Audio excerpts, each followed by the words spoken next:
E aí, minha gente, tudo bem? Espero que sim, e com muita história para contar.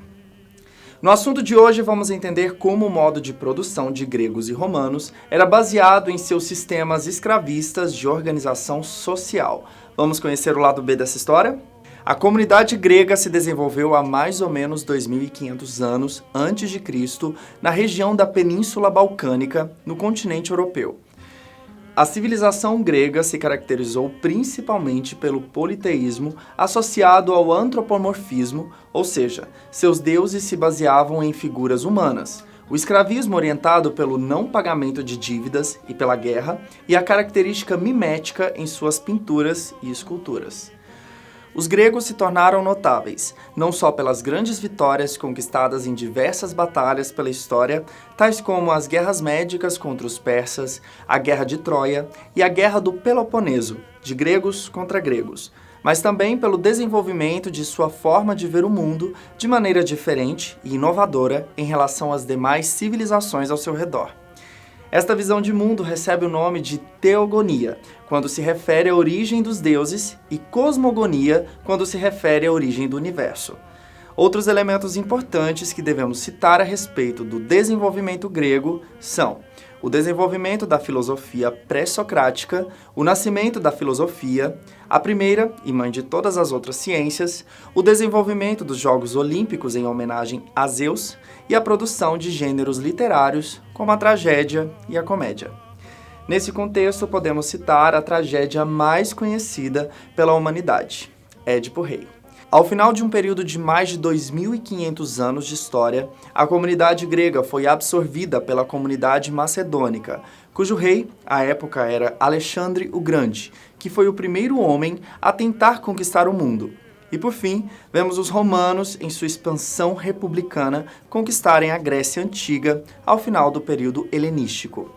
O desenvolvimento romano se divide em 3 pontos importantes. No primeiro momento, temos a monarquia orientada mitologicamente pelas lendas dos irmãos Rômulo e Rêmulo. Isso entre os 753 e 509 a.C., quando foi tomada a Península Itálica. Depois, entre os anos de 509 e 27 a.C., os romanos se desenvolveram sobre a base republicana em que os senadores, na época chamados de patrícios, administravam as demais categorias sociais, os soldados, os plebeus e os escravos.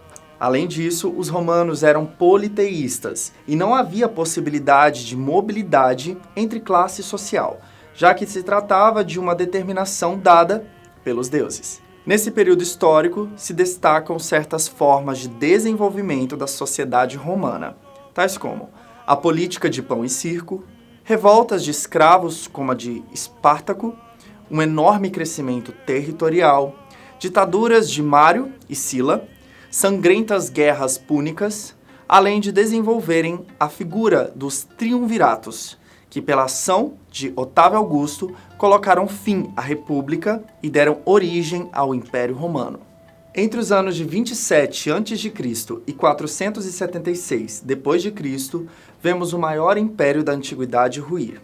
Entretanto, cabe ressaltar alguns outros elementos importantes sobre o desenvolvimento local. Entre outros, os seguintes eventos: o decreto da Pax Romana, por parte do imperador Otávio Augusto, o desenvolvimento e a perseguição ao cristianismo, as primeiras ondas de invasões bárbaras de colonização e, por fim, um intenso processo de ruralização mediante o caos instituído nas cidades romanas. Ufa! O vídeo de hoje foi recheado de histórias para contar, hein? A gente viu como durante suas histórias, as sociedades grega e romana já se baseavam numa lógica escravista como ferramenta de manutenção de poder e como isso gerou revoltas em ambas as civilizações. Espero que você procure conhecer mais sobre esse período de nossa história e observar como alguns elementos do comportamento desses humanos antigos ainda estão presentes no seu cotidiano. Até breve! Olá, que bom ter você por aqui assistindo mais um vídeo do nosso canal. Se você ainda não é inscrito, corra lá e inscreva-se, clicando no botãozinho vermelho que aparece aqui na tela. Ative também o sininho e dê o seu like. pois ao deixar o seu joinha, outras pessoas também terão a oportunidade de conhecer o nosso trabalho. Então, até a próxima!